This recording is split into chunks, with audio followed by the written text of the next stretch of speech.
Okay. Devender చెప్పండి. ఖమ్మంలో ఎలా ఉంది పంచాయతీ పరిస్థితి? స్థానిక సంస్థల ఎన్నికల నగారం మోగుతుందని చెప్పాలి.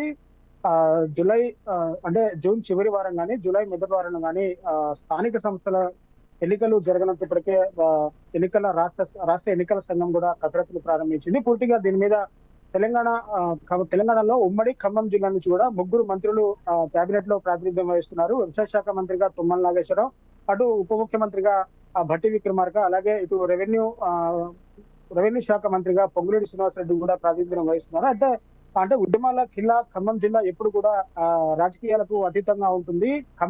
ఉమ్మడి ఖమ్మం జిల్లా తీర్పు చాలా డిఫరెంట్ గా ఉంటుందని చెప్పుకోవాలి. అంటే తెలంగాణ రాష్ట్రంలో ఉమ్మడి ఖమ్మం జిల్లా తీర్పు ఎంతో చాలా డిఫరెంట్ గా ఉంటుంది. సో పూర్తిగా ఇక్కడ ఇప్పటి వరకు కూడా బీఆర్ఎస్ పార్టీ అసెంబ్లీ ఎన్నికల్లో కావచ్చు, ఇటు స్థానిక సంస్థల ఎన్నికలు కావచ్చు, గతంలో ఎక్కువగానే సీట్లు గెలుచుకుంది. కానీ అసెంబ్లీ ఎన్నికల్లో కనుక బీఆర్ఎస్ పార్టీ ఇప్పటికీ కేవలం ఒకే ఒక్క సీట్ తో సరిపెట్టుకుంది. సో ఇదే నేపథ్యంలో కాంగ్రెస్ పార్టీ గతంలోనే స్థానిక సంస్థల ఎన్నికలకు వెళ్ళడానికి ఎంతో ప్రయత్నం చేసింది. కానీ 6 గ్యారంటీలు అమల్లో భాగంగా కొంత అమలు లేట్ అయిన కారణంగా స్థానిక సంస్థల ఎన్నికల సమరానికి అయితే కాంగ్రెస్ పార్టీ వెనకడుగు వేస్తుందని చెప్పాలి. సో ఇప్పుడు ప్రభుత్వ పథకాలు కూడా అటు ప్రజల్లోకి స్పీడ్ గా తీసుకెళ్తుంది కాంగ్రెస్ గవర్నమెంట్. కాబట్టి ఇక్కడ ముగ్గురు మంత్రులు కూడా కేబినెట్ లో ముగ్గురు మంత్రులు ఖమ్మం జిల్లా నుంచి ప్రాతినిధ్యం వహిస్తుండడంతో ఉమ్మడి ఖమ్మం జిల్లాలో కూడా కాంగ్రెస్ పార్టీ ఎక్కువ సీట్లు గెలవడానికే ఇటు ప్రయత్నాలు చేస్తుంది. సో ప్రధానంగా ఇటు 6 గ్యారెంటీల అమల్లో భాగంగా భూభారతి కావచ్చు, ఇందిరమ్మ ఇల్లు కావచ్చు, అలాగే రేషన్ బియ్యం పథకం కావచ్చు, ఇంకా ఇతరత్ర పథకాలు కావచ్చు, ఇటు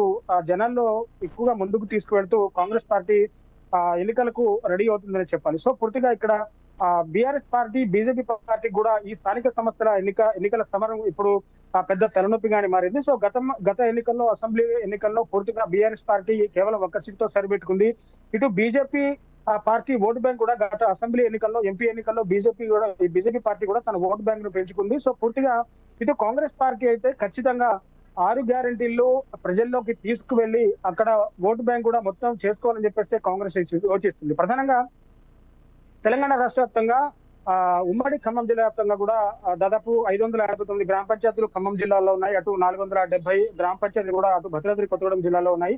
సో వీటన్నిటికీ ఒకేసారి ఎన్నికలు జరుపుతారా, లేదా గతంలో లాగే గతంలో ఇప్పుడైతే కాంగ్రెస్ ప్రభుత్వం విడతల వారీగా ఎన్నికలు నిర్వహించాలని చెప్పేసి కూడా చెప్పింది. సో ఒకేసారి ఎన్నికలు నిర్వహిస్తారా, లేకుంటే విడతల వారీగా ఎన్నికలు నిర్వహిస్తారా, పూర్తిగా వేచి చూడాల్సిన పరిస్థితి ఉంది. సో ముఖ్యంగా ముగ్గురు మంత్రులు ప్రాతినిధ్యం వహిస్తున్నారు కాబట్టి పూర్తిగా ఖమ్మం జిల్లాలో స్థానిక సంస్థల ఎన్నికల సమరం కూడా రాజకీయంగా వేడి పుడుతుందని చెప్పాలి. ఎందుకంటే ఖమ్మం జిల్లాలో దాదాపు కాంగ్రెస్ పార్టీ ఎక్కువగా క్యాడర్ ఉంది. అటు పాలేరు నియోజకవర్గం కావచ్చు, ఇటు మధిర నియోజకవర్గం కావచ్చు, ఇటు సత్తుపల్లి నియోజకవర్గం కావచ్చు, ఇటు ఖమ్మం జిల్లా కావచ్చు, ఇటు ప్రధానంగా ఉన్న 10 నియోజకవర్గాల్లో కూడా దాదాపు గత అసెంబ్లీ ఎన్నికల్లో దాదాపు 9 నియోజకవర్గాల నుంచి కూడా కాంగ్రెస్ పార్టీ విజయ ఢంకా మోగించింది.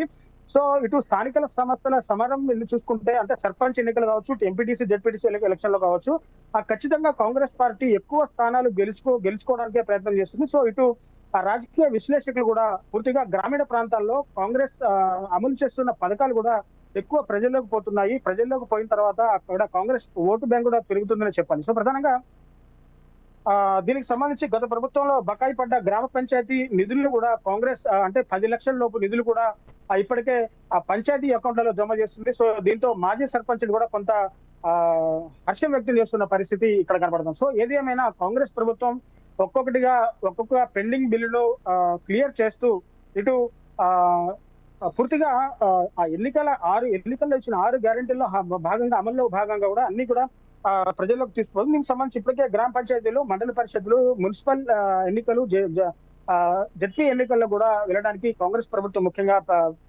యోచన చేస్తా కనబడుతుంది. సో ముఖ్యంగా ముగ్గురు మంత్రులు కూడా కేబినెట్ లో ప్రాతినిధ్యం వహిస్తుండడంతో ఖచ్చితంగా కూడా ఈసారి కాంగ్రెస్ పార్టీ స్థానిక సంస్థల ఎన్నికల్లో ఖచ్చితంగా అత్యధిక సీట్లు సాధించి విజయ ఢంకా మోగించాలనే యోచనతోనే ఉంది. అందుకే స్థానిక సంస్థల ఎన్నికలు కూడా చాలా లేట్ చేసుకుంటూ వచ్చింది. ఎందుకంటే గ్యారంటీలో కొంత ఆర్థిక సమస్యలు ఉన్నాయి. ఆర్థిక సమస్యలతో కొంత బడ్జెట్ చాలా ఇబ్బందికరంగా మారింది. స్వయాన రాష్ట్ర ముఖ్యమంత్రి కూడా బడ్జెట్ లేక ఇబ్బంది పడుతుందని చెప్పేసి కూడా చెప్పిన సంఘటనలు కూడా గతంలో చాలా ఉన్నాయి. సో బడ్జెట్ ఒక్కొక్కటిగా క్లియర్ చేసుకుంటూ ఇప్పటికే 10 లక్షల లోపు ఉన్న పెండింగ్ బిల్లులు కూడా గ్రామ పంచాయతీ నిధుల్లో జమ చేస్తున్నారు. ఇప్పటికే మాజీ సర్పంచ్లు కూడా హర్షాధికాలు ఆ చెబుతున్న పరిస్థితి ఇక్కడ కనపడుతుంది. సో ప్రధానంగా ఇక్కడ సర్పంచ్ ఎన్నికలు కావచ్చు, ఎంపీటీసీ జెడ్పీటీసీ ఎన్నికలు ఏదైనా కావచ్చు, కాంగ్రెస్ ప్రభుత్వం అధికారంలో ఉంది కాబట్టి అధికార పార్టీ దాదాపు ఎక్కువ సీట్లు కైవసం చేసుకోవడానికి ప్రయత్నాలు చేస్తుంది. సో ఇటు BJP right Devender. BRS party కూడా